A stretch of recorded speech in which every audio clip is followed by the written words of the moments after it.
This week, we hear the story of a couple that first met at a church social, shared their first kiss at a church youth retreat, and then were married in the same church they met in. After decades of abuse and after escaping from a cult, our guest heard God tell her, "You've done enough," and she never looked back. Welcome to My Crazy Divorce.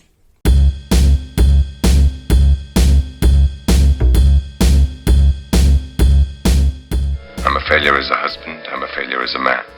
It's just, I'm beautiful and I'm bright and I deserve better. It's a great day, I'm feeling good. Oh, the possibilities of what I could, do with the world at my fingertips. My imagination brings a smile up to my lips. Hello everyone and welcome back to another episode of My Crazy Divorce. I'm your host, Tom Milligan. I'm always excited to share these stories with our audience, but I'm really excited for you to hear Annie's story today. But not really because of the divorce story itself, which is crazy enough, but for what she's actually done with the rest of her life. Here's how she describes what she does. I call it Starting Over Stronger, and it is an umbrella of services. I like to say it's all your divorce and life transition needs under one roof. It started actually with real estate. 4 years ago when I went through my divorce, I hadn't worked for almost 20 years. And so I had to figure out a way to provide for myself. And even though I had a degree, guess what? Nobody wants to hire a 45-year-old woman that hasn't worked for 20 years. So I had to go out on my own and venture into something entrepreneurial. And real estate is where I landed. And pretty quickly I specialized in divorce. And as I got to go on these different appointments and meet with attorneys and financial advisors and therapists and talk to them about what I did with divorce real estate, get connected with people going through that process, I would just organically end up coaching them because their needs were so much more vast than just real estate. And I already had some previous training as a counselor, so it was a very natural fit for me. I got my certification as a divorce coach, started a podcast. So Annie went from being a stay-at-home mom for more than 20 years to becoming a successful real estate agent, a divorce coach, and a podcaster, all in less than 4 years. I love it. But she's not stopping there. And I've been developing Starting Over Stronger ever since, including adding divorce recovery retreats starting next year. So a lot of different offerings for people before, during, and after their divorce, just to help them find their own voice and advocate well for themselves during the process. I think most people who haven't been divorced believe that once their divorce is final, that their life will just be a magical paradise. But those of us who've been divorced know that when the judge signs that decree, that's really just the beginning of your divorce, especially if you have kids together. So I love the idea of divorce recovery retreats, and I encourage anyone to take advantage of them if you can. I'm so excited about this story that I've gotten way ahead of myself. I've already shared the triumphant ending to her story. But the journey to Annie's success is tragic.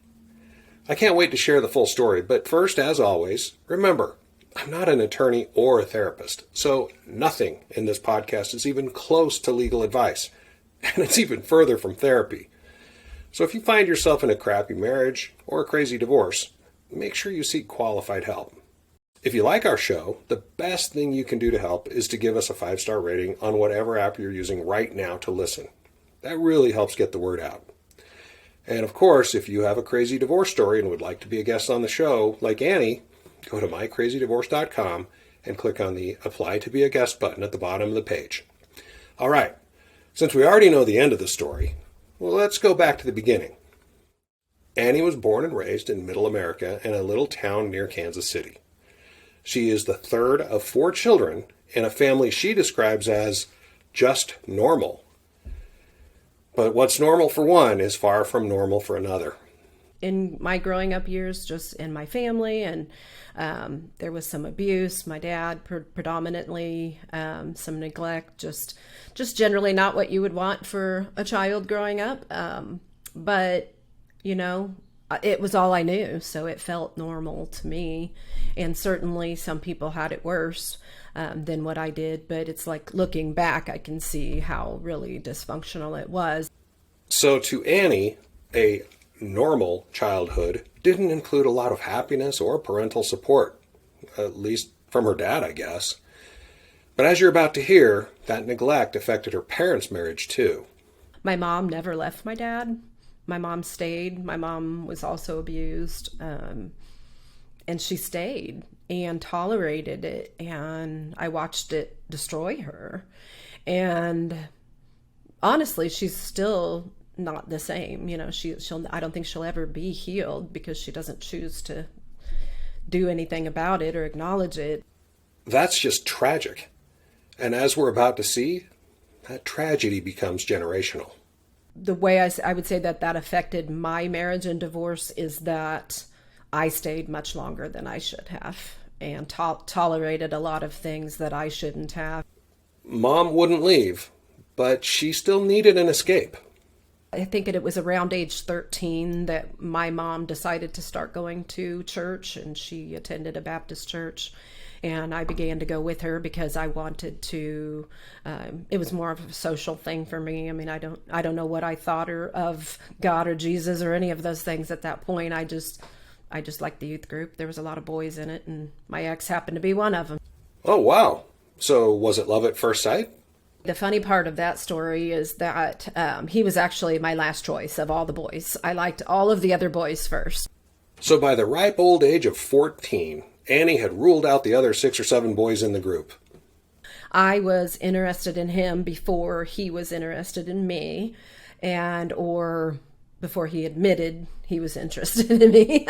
He was 2 years older than me, so, it wasn't cool for a 16-year-old to, want to hang out with a 14-year-old. So it was kind of a, I'll just be your big brother kind of thing, so. But it became obvious pretty quickly that it really wasn't that he really did have feelings for me. Oh? Where it all kind of came to a head was on a youth trip. We were at a youth camp in Glorieta, New Mexico, right near Santa Fe. And, it was like one of those funny stories that like it would make a great movie because, we were, supposed to be with our segregated groups, our not co-ed groups. And somehow we managed to break away from those and meet each other at, I guess we kind of refer to it as the sports shack. It's where they kept all the equipment for outdoor games and stuff. And it was raining, of course, because what good love story is it not raining? And that's where we had our first kiss, was under the sports shack in the rain. Young, forbidden love, in the rain, under the sports shack. What a great story. Even though it wasn't love at first sight, remember, we had been hanging out in the same youth group for a year and a half to 2 years before that happened.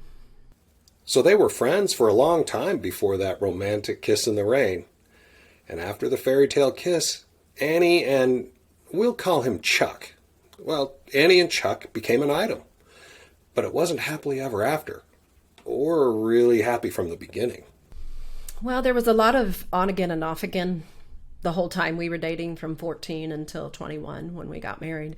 There was a lot of breakups and get back togethers. And the breakups were almost always, if I could probably say always, him breaking up. He would always immediately start dating somebody else. I never did. I always just waited around for him and pined after him and, moped around until finally we got back together. That sounds terrible. Chuck was always the one to break up with Annie, but with one very notable exception. The only exception I will say is that when we were actually living together before we got married, which would have been just about a year before we got married, I did initiate that last breakup. And I really wanted to just be done because we had been dating for 6 years. We had been living together for a year. We were arguing all the time. It would just felt like he was never going to ask me to marry him. It was never going to get better. What was I doing here? I was wasting my life. And so I packed up and moved out. Annie went and sowed her oats, so to speak, for 3 or 4 months before Chuck came running back. So I was a little bit reckless for a while, and then, I don't know, maybe 3 to 4 months later, he was pursuing me again. He was writing poems and leaving them on my door, or sending me flowers at work.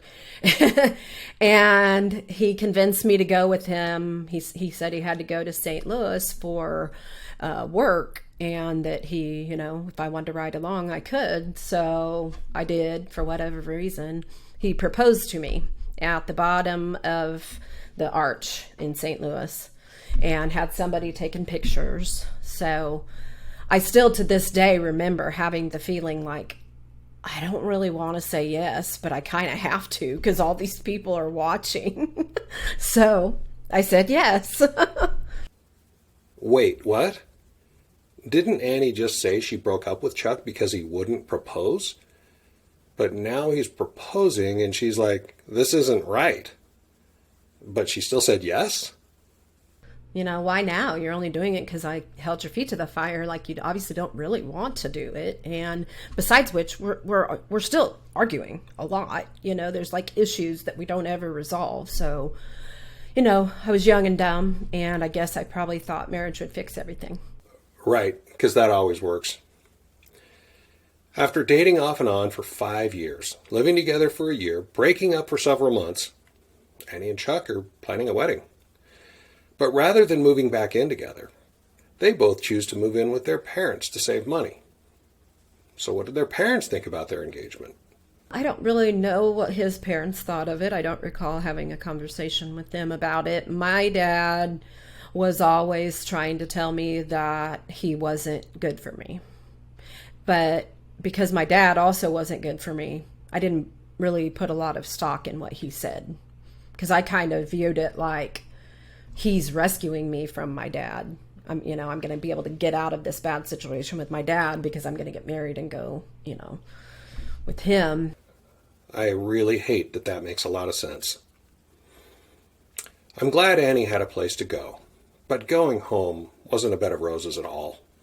There was actually a lot going on in my parents' marriage at that point in time, and they were renting the house that I moved back to with them.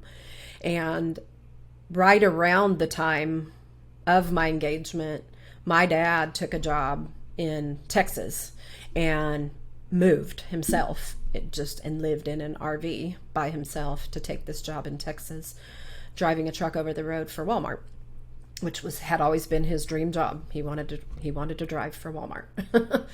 And so he did. And he eventually bought some land there, which was really what his dream was all about. But for a while there, maybe a year or so, he was just living in an RV. He was telling my mom he didn't want to stay married. His dream job was to drive for Walmart? Well, as they say, we all have choices. And that's why the good Lord made chocolate and vanilla. Obviously, Mom and Dad had a pretty rocky marriage. Not really one to emulate. Dad's in his RV in Texas. Annie would come home to find her mom on the couch just crying. Probably not how most young women imagine their engagement. Instead of shopping for dresses and flowers with her, Annie was just trying to comfort Mom and figure out how to pay for the wedding. She just wanted him back, and so eventually they did reunite, and she went to Texas with him. And so that was all kind of going on. So I think that was more of a focus. And there wasn't really a lot of focus on my wedding. I mean, I can remember my dad gave me a credit card with a $3,000 credit limit on it and said, use it however you want for your wedding. That's your wedding. And so I did. So I did. Remember that phrase. Annie Allen is a doer.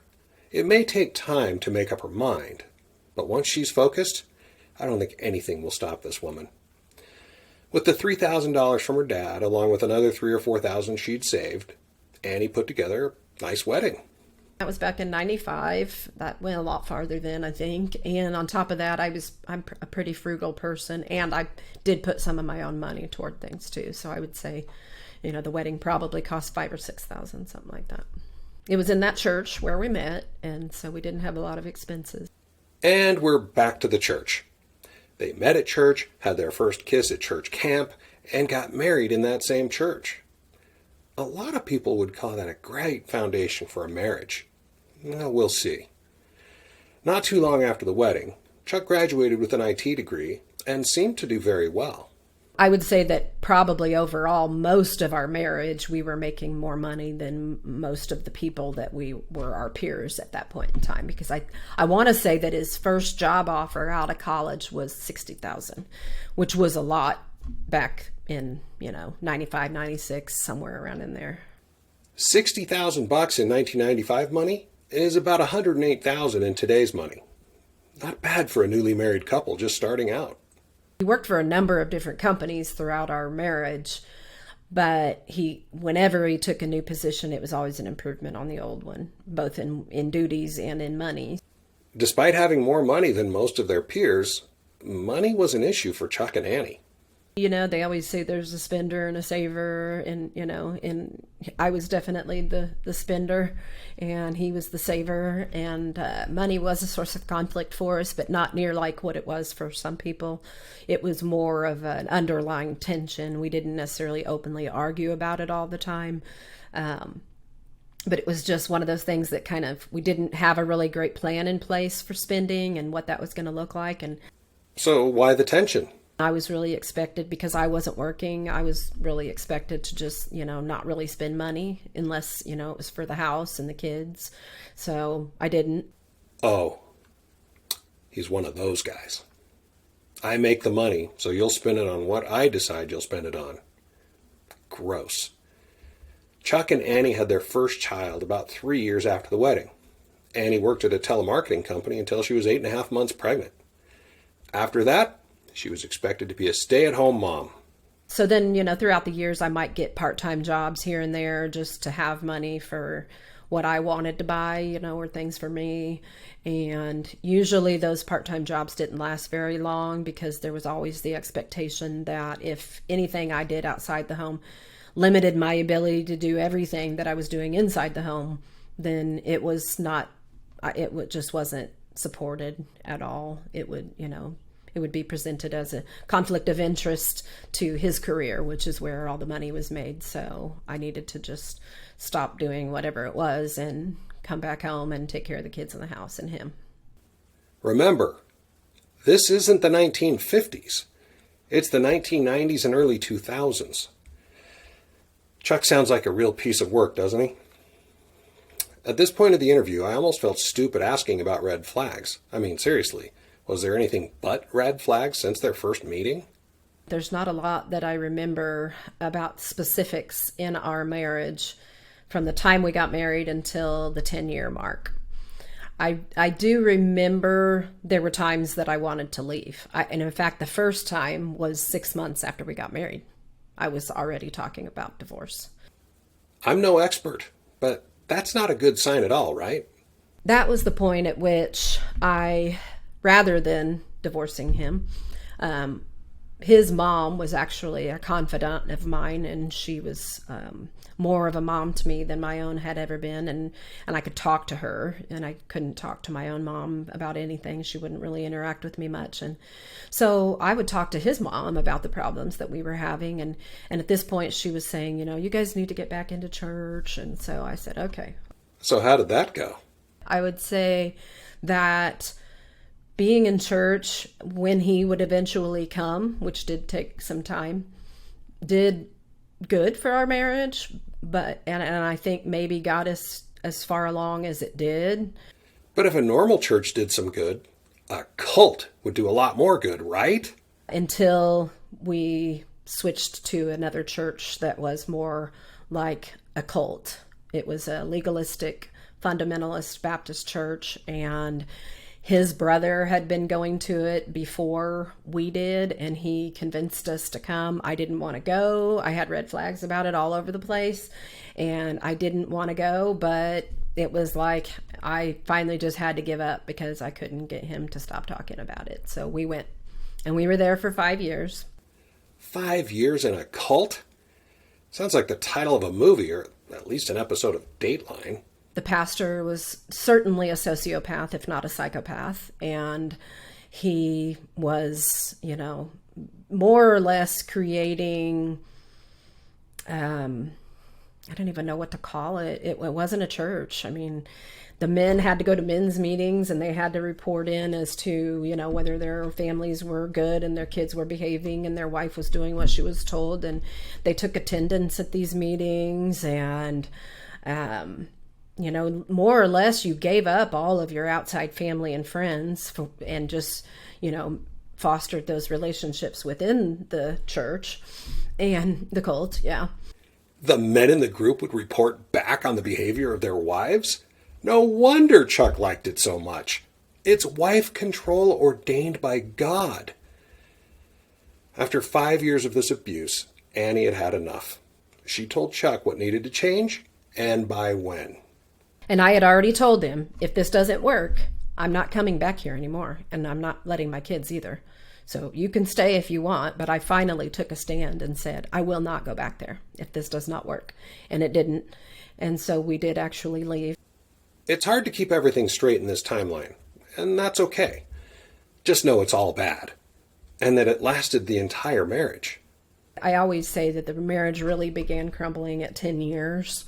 That was the first time that someone presented me with the evidence that he was cheating on me. And I chose to not believe it. I chose to believe him. Sorry, Annie, but it happens to the best of us. Now, in hindsight, I know that it was true. And it happened many more times. He traveled for business all the time. And not once in 10 or 11 years of him doing business travel would he allow me to go with him on those trips. He would always say, well, what if something happened, plane crash, then the kids would be orphans. You have to stay here with them. Or he would say, well, this one is a conference and I'm going to be really busy. I'm not going to have time to do anything. And I'd be like, well, I can entertain myself. I have books. I have things I can do, No, I just think the next one will be better. The next one will be better. The next one will be better. Looks to me like Chuck attended the Infidelity 101 course that all cheaters seem to have passed with flying colors. In hindsight, now I know why he didn't want me to go, because, and the other funny part of that is that he would always call me, to talk to the kids at bedtime, which would be around 8 or 9 o'clock. And then I'd get on the phone with him after he talked to them. And it would be, I'm so tired from travel. I'm going to go to bed early. I'm just so tired, and then come to find out he's not going to bed early. So Chuck is a controlling, outwardly pious cheater. Anything else? He was more or less an alcoholic. I mean, I would say right before we had our daughter, he put himself into inpatient rehab because he didn't like the way he was handling his drinking. And that was his own choice. And so from that point on that I know of, for 15 years, he didn't drink. He did start drinking again toward the end of our marriage. And the thing I don't know is, did he drink all the times that he was out of town? I don't really know what all went on when he went on these trips. I just knew that he wasn't being faithful to me. I knew that he wasn't valuing me as a partner. Well, that makes sense. You have to be a partner to be treated as one. Sounds like he thought of Annie as his cook and nanny, not as a partner. There was definitely abuse in the form of intimidation. He never laid a hand on me. And in fact, because he was so staunchly against that, I think that was one good thing his mother instilled in him, that you don't ever touch a woman. And so he didn't. He just did everything but that. So there was controlling, manipulation, gaslighting, all the fun things, but no abuse. And the closest, right. The closest it got to it was one time, and he was drunk or drinking at the time. He backed me into the corner of a bathroom, and he stood right at my height. They're just an inch or so above me, and he had to get up on his tippy toes to intimidate me. But he did that and kind of backed me into a corner. And was I scared? Probably at the moment I was, but I guess I just faced it, because I remember saying, go ahead, hit me. Ugh, such a horrible scene. I admire Annie for standing up to this bully, and I'm relieved to know that he never hit her. But the other abuse he inflicted may be even worse. It took a lot of years to unfold what was happening. And part of the reason it took that long is because, we'd start seeing a counselor, and I would go, and then I would finally somehow convince him to go a few times, and then the counselor would get to know him, and I think his goal always in counseling was to get the counselor on his side, to get them to agree that I was, whatever he wanted me to be. Nice. So Chuck is trying to win the counseling sessions. What a jerk. Sadly, it worked.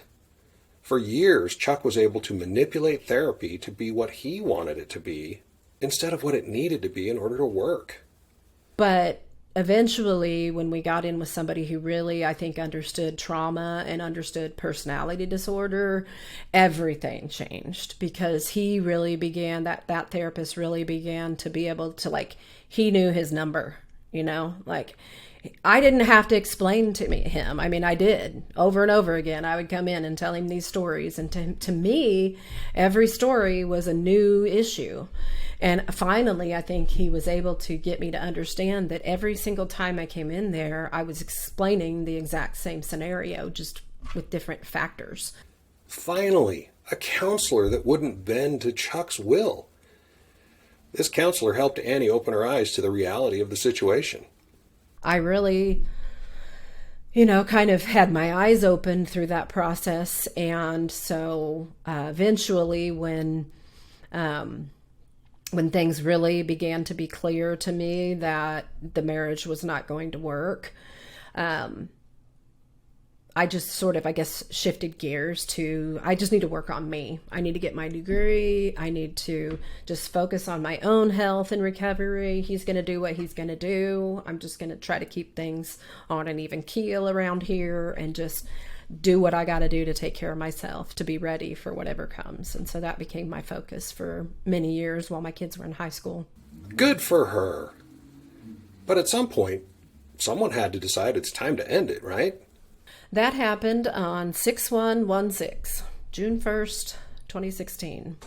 And I will always remember that because it was a very pivotal moment in my life. And it actually began as just another argument.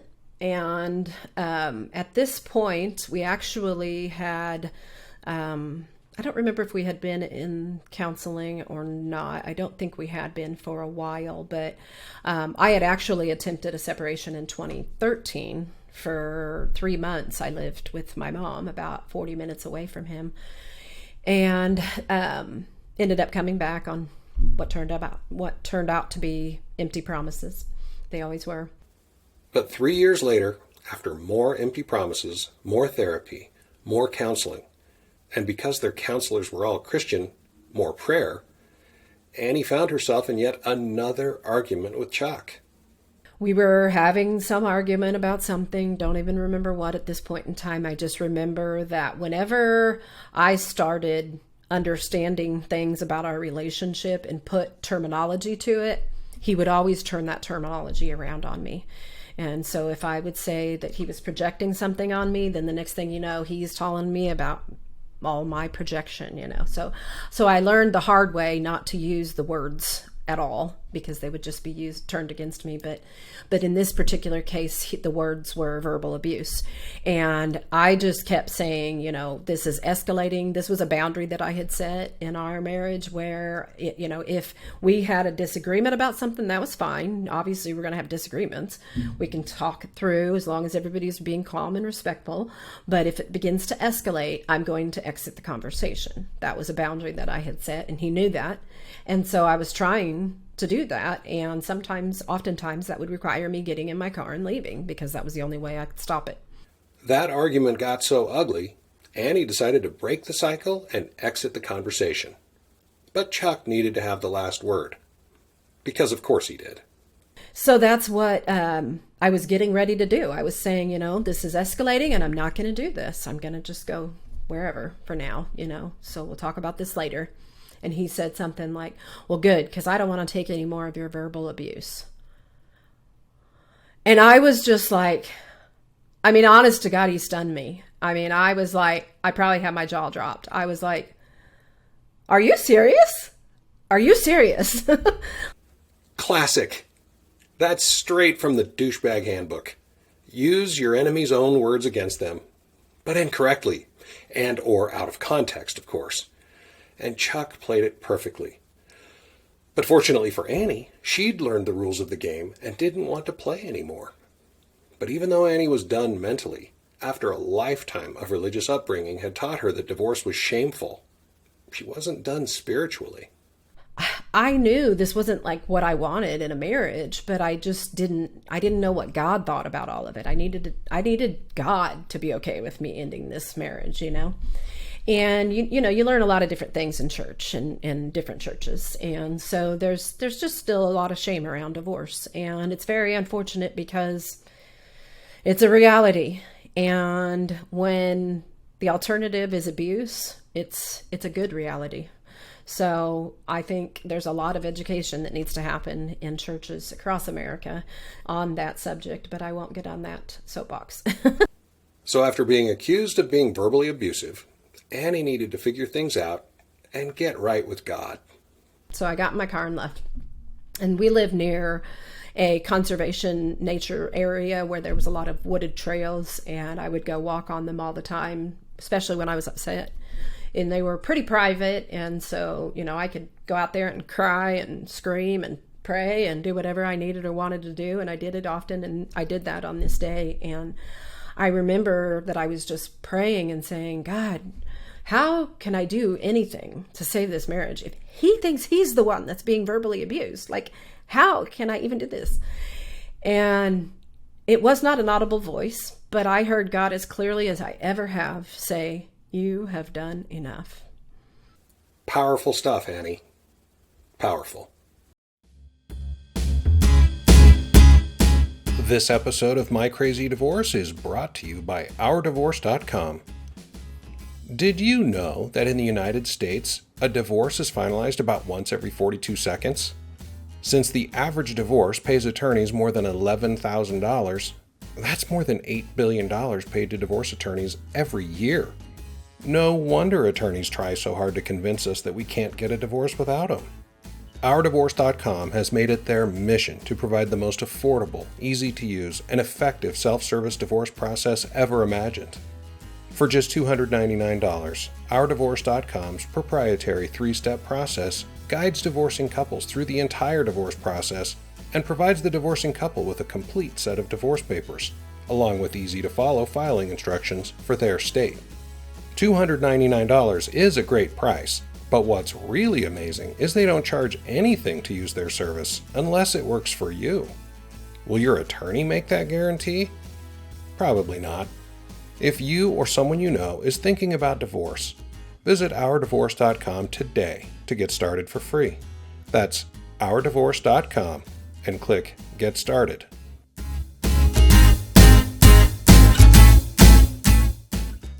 I literally fell to my knees and cried.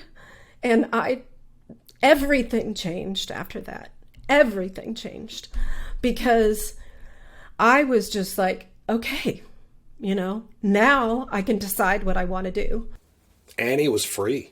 Free from religious and spiritual chains, free from guilt and shame, free to start a new life on her own terms. But freedom isn't free. It takes work. And I didn't end the marriage for another year and a half because I still was trying to finish my degree. I wanted to get a job. But what I did do that day was I came home. He wasn't there when I got back. And I packed up everything of mine in my master bedroom.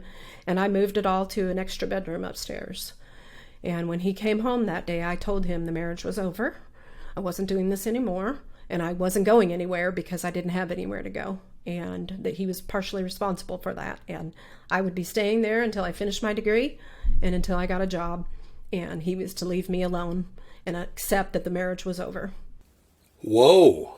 There is no way control freak Chuck took that very well. I don't really remember a whole lot about that conversation, to be honest with you. You'd think I would, because that was a pretty pivotal moment. But I don't. I just remember that off and on over the weeks and months that followed, he would go on these cycles that he always did, where it was, well, I'll do anything, let's figure this out. I'll go to counseling, or, and you turn around in the next breath, it's, you need to leave. I am not going to live like this. I'm not going to be treated like this in my own home, or I can't do this. I can't live in the same house with you and not be married to you. And I'd be like, well, I'm sorry. This is where I'm going to be. You can move out if you want to. I'm not going anywhere. I'm staying here. My daughter had already moved out. My son was in his junior year at this point, and I had so wanted to get him through high school before it all came crashing down. But it was going to be hard to do that, and so I just stood my ground. I want to reiterate that I don't know Chuck. In fact, I don't even know Chuck's real name. But I can almost picture him, red-faced, veins pulsing, just sputtering incoherent babble out of pure frustration. I mean, how dare this woman talk to a man this way? As you heard from Annie, over the next few months, Chuck did his best to hide his misogyny. He offered to go to counseling, and he would even go to church with her from time to time. One of those days was September 11th, 2016. And so we happened to go to church that morning, and it was on September 11th, and they did all the memorial stuff and everything. He was 5 blocks from the Pentagon on 9/11. So he had probably some PTSD from that, So every year around that time was tense and hard for him and for the whole family. And so that had kind of become sort of a wake-up call for him. That was 3 months into this. I had moved upstairs 3 months prior, and he had been saying all that time, well, I'll do whatever, I'll go to counseling, I'll do whatever. And I would just say, that's great. I think you should, but do it for you, because I don't know if it's going to change anything between me and you. And really, it's not going to work unless you do it for you anyway. So you go. Annie gets it. The purpose of therapy is to fix yourself. And since Chuck is perfect in his own mind, why in the world would he need therapy? Duh. But he did convince me to go, because on this day, on September 11th, at lunch after church, he said, I'll go to your counselor. And this was the one counselor that I knew had his number. I knew he understood what was going on in my home, and he wasn't going to be like so many counselors before who just, in their best interest, they had the best of intentions. They would just tell us to pray more and be more, for me, to be more submissive and understanding of his plight in life. She agreed to counseling again? Did she really think it could work? I think it was one of those things where I kind of knew what would probably happen, but if I was willing to be wrong. But, I knew I wasn't going anywhere. I couldn't move out yet, so I might as well do whatever to try to improve things, even if it wasn't going to save the marriage. And I think in my mind had the potential to save the marriage. I think it was, well, maybe it'll work, because I got to be the one to say where we were going to go and how we were going to do it. And how we were going to do it was, we're going to do whatever he tells us to do. We're going to sit down and we're going to be students, and we're going to say, hey, we're trying to save this marriage. We haven't been doing it right, apparently. You tell us, what do we need to do? If nothing else, Annie is always hopeful that things can get better. The thing about our relationship was always that it was pretty like a roller coaster. I mean, there were really, really good times. There were really, really bad times. But I stayed because there was some times when it was so good. I was just like, why can't we just figure out how to stay here? If it was all bad all the time, it would have been much easier to leave. Yeah, I think a roller coaster is a good way to describe their marriage. I would also accept catastrophe, nightmare, or train wreck. The strategy that was developed was that, we need marriage counseling, but before we can get to that, we need individual counseling for 6 months. Yeah, right. I think we've established that Chuck isn't willing to accept that he's partly to blame. He actually did all of that. I was shocked. Holy crap. Me too. So after months of individual therapy, it's time to start marriage counseling. Again. And he brings a book to the counselor and says, this is what I want to do. This is how I want to do marriage counseling, and like dictating to him what's going to happen. And I think we need to do it separately. I don't think we should do it together because we don't get much accomplished when we do it together. So he's telling the counselor what we're going to do. Oh, there's the old Chuck. I was wondering how long it would take. It's good to have him back. So he comes home from that appointment, throws those, papers in my face, says, I'm fine, and here's how we're going to do it. We're going to go separately and do this marriage counseling book that I picked. Well, actually, he told me that the counselor picked it. And I was like dumbfounded. I was like, wait a second, this doesn't sound at all like what I talked to him about last. So I didn't say anything because I wasn't going to get into an argument with him. So I just went to my next appointment 2 or 3 days later, and I'm like, Chris, what is going on? Like, I thought we were transitioning to marriage counseling, and this report doesn't, in my mind, read at all the way he's interpreting it. And he's like, yeah, it's not. And, he came in here with all these ideas about how he's going to control this, the way this report came out, the way that this marriage counseling is going to look. And here's what he said to me. He said, I felt like I had to agree to him or I'd lose him forever. I think we can all agree that Annie had done enough back when God told her she'd done enough. But now, 9 or 10 months later, I suspect even God himself was wondering if she'd ever really give up. But Annie really had had enough. Chuck had made it clear that he was only going through the motions and had no intention of working on his half of the marriage. I said to the counselor, you don't have to do anything because I'm calling it. This is over. I'm going to file. I just need to figure out who, where, and when and all that.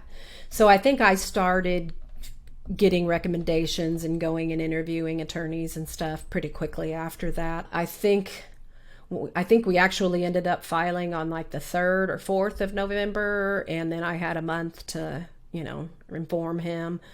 Was it ideal doing it right before the holidays? Certainly not, but it was just I couldn't do it anymore. And at that point, the only reason I think I was able to go ahead with it was because I had learned that I could take half our savings with me whenever I left. And so I knew I would be okay because we had a really big savings account. So I had, on legal advice, been told I could take half of it and there would be nothing wrong with that. Although, honestly, that was scarier to me than telling him that I was divorcing him. So I literally was very scared to tell him that I just took $50,000 out of our bank account. I'll bet. Based on the way he treated their money, that had to be scary. But I'm so glad she did it.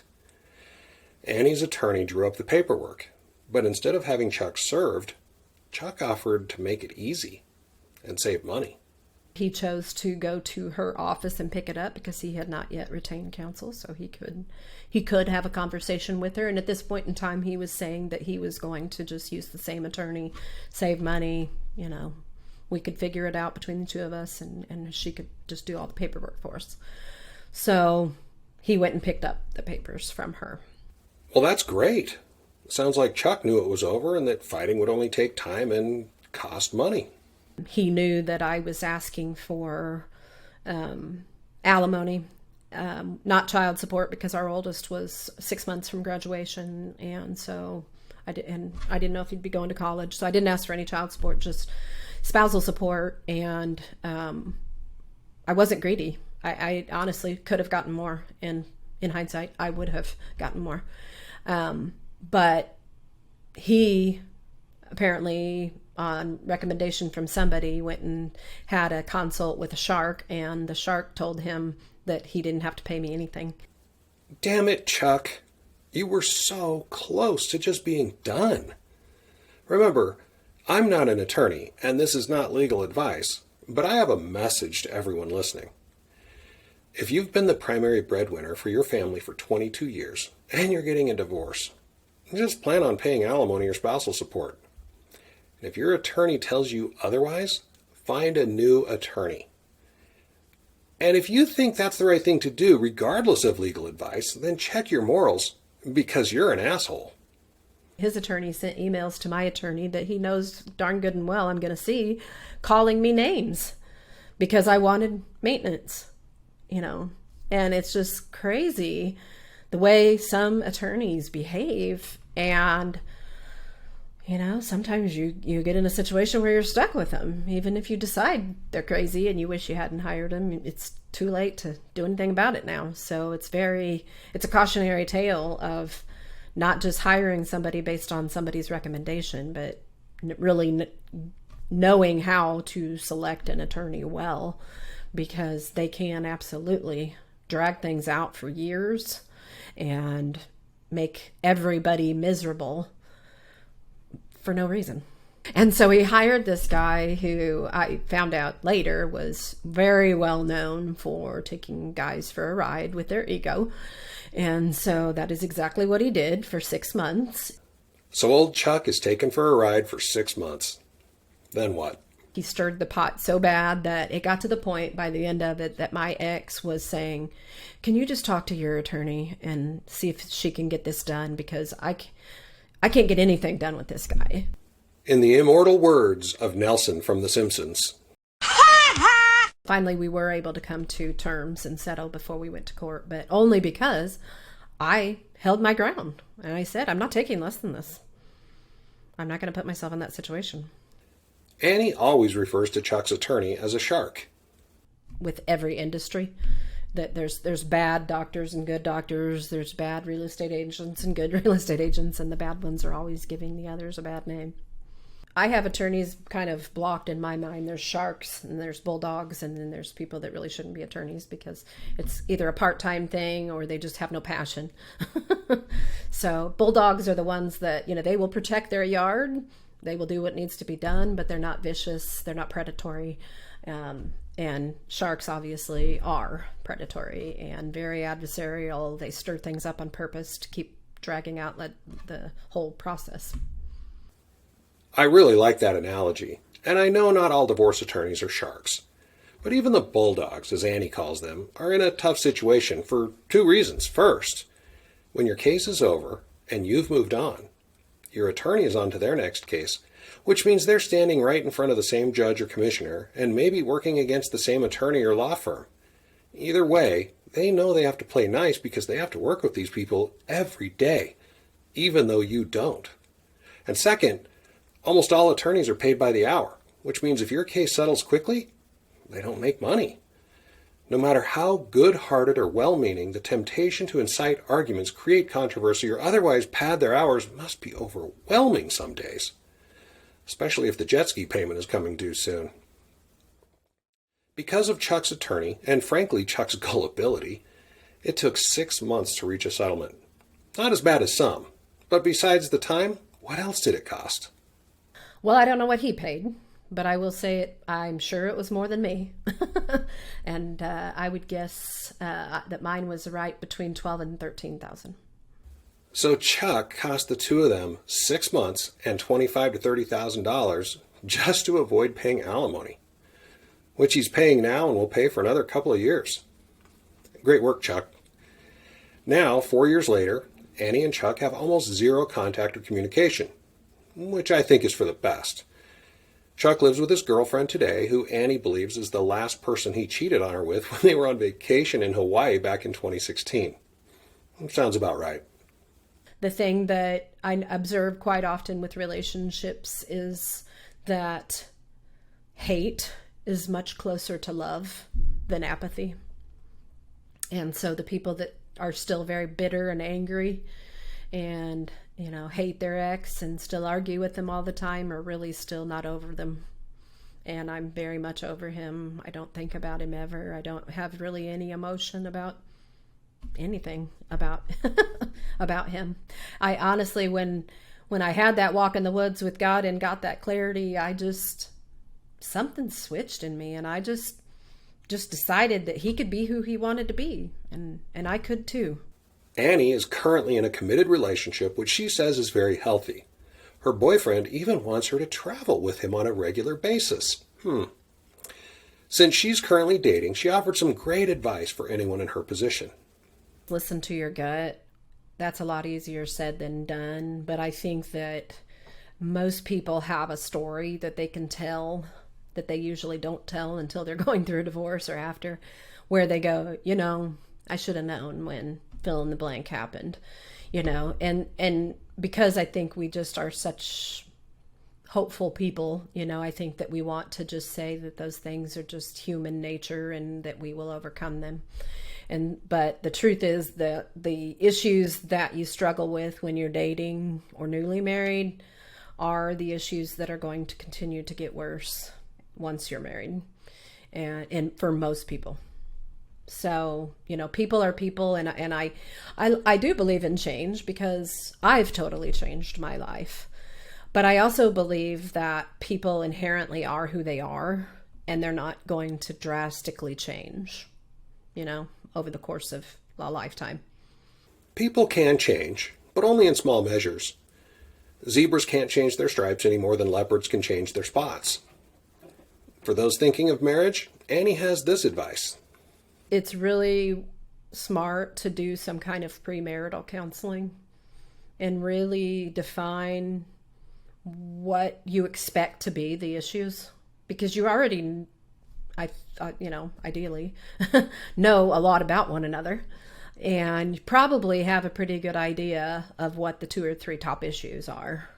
And because you know that people relax when they get married and things generally get worse in those areas when that happens, you have to acknowledge that and have a plan for how you're going to deal with that so that you don't let it become an issue. And that takes a lot of pre-thought that most people won't do. I think too many of us believe that premarital counseling is a red flag. I mean, why would you marry someone with whom you already need counseling, right? Let me be very clear. It is not a bad thing to seek premarital counseling. And by the way, it's not a bad thing to continue that counseling after the marriage, no matter how happy you are. I have a friend who's been married for nearly 20 years. He and his wife attend a weekly counseling session and have done so almost their entire marriage. I don't know a happier couple. And if all else fails and you need to get a divorce, here's Annie's advice. In most situations where I meet with somebody who's considering a divorce, their language is all about, how do I get him to do this? How do I get her to do that? And if I had a dime for every time I've said, you don't get anybody to do anything. Can you get yourself to do something different? That's the question. And if you can, then you can change everything. And you can create a scenario where change is possible. So how that looks is you take responsibility for the places where you're falling short of what your ideal is as a partner in the marriage, and start changing those things. And, even if that's your responses to him when he's abusive, okay, change your responses. Instead of yelling back, now you said a thing that's, my key phrase that I liked to use back then was, I love you too much to argue with you. And I said that so much that it pissed him off when I said it because he wanted to argue, damn it. And I refused to argue with him. That was one of the big changes that I made toward the end. And so I would leave the house or leave the room or whatever I had to do to not argue with him. And so you have to decide what those boundaries are going to look like for you and get really strong in who you want to be in the relationship and become that person. And if there is hope for change, that's going to attract him to be more like what his ideal is or what he wants to be in the marriage. But if he doesn't want to change, he's not going to change. But you're going to get stronger and wiser through that process of setting and holding boundaries and respecting yourself. And at that point, if it's months or years into it and you've been doing this for a while and you see he's not coming around, now you have the strength to do something about it that you didn't have before. Amazing. Remember, we can't control others. We can only control ourselves. Before we ended the interview, Annie offered one final pearl of wisdom I wanted to share with you today. But before I do, I want to thank Annie for her time, her candor, and the inspiration she is, and the work she does to help others. It's actually remarkable.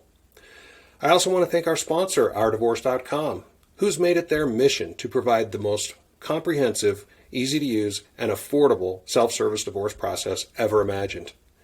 If you want to avoid the sharks and think you can work with your soon-to-be ex-spouse just one more time, visit OurDivorce.com to learn more and to get started for free today. And don't forget to review and rate our show. I hope you'll give us 5 stars in whatever app you're listening to right now. Ratings are the way people learn about our show, so please take 2 seconds to give us 5 stars right now. Also, if you have a crazy divorce story and would like to be a guest on My Crazy Divorce, just go to mycrazydivorce.com and click on the Apply to be a Guest button at the bottom of the page. I'd love to hear from you. I'll be back next week with another crazy divorce. Here's Annie. I just want more people to know that divorce is a beginning, not an ending, or not just an ending. I mean, we do have to recognize the loss and grieve the loss of what was supposed to be. And there's a lot of tears that go along with that, and those are healthy, and you should cry every single one of them. But eventually, you really want to grasp the thought that this is like a new lease on life. I can literally become whoever I want to be. I can change jobs. I can stay single. I can date whoever I want to date. I can do whatever I want to do. This is a whole new lease on life. And actually, what's really interesting, the other day I was journaling about something. I think the question was something about like the most pivotal things that have happened in your life or something. And my answers were divorce, estrangement from family, and departure from church as I knew it before. And as I thought about divorce, estrangement, departure, I thought, gosh, those all sound so negative. I really, and there's always been this part of me that's like, I hate the fact that I'm like a certified divorce coach. It just sounds so negative. And so I was thinking about that, and I'm kind of a word nerd, so I have a dictionary app on my phone, and I use it. And I looked up the word, first I looked up the word divorce, and I was looking at just the different synonyms and antonyms, and I was really trying to think about what word could be used that would put a positive spin on that, right? And somewhere along the line, I came across the word freedom, and I then looked up freedom. And what was really interesting to me was that one of the synonyms of freedom was abandonment.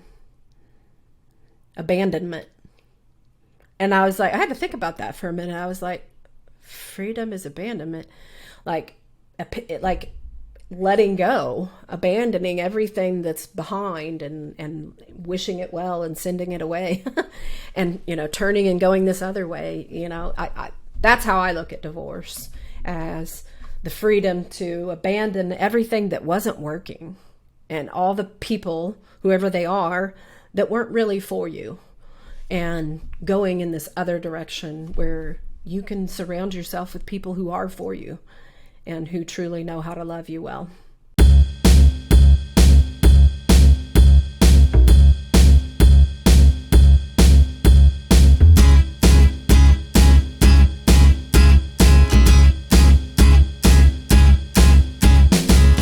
It's a great day, I'm feeling good. Oh, the possibilities of what I could do with the world at my fingertips. My imagination brings a smile up to my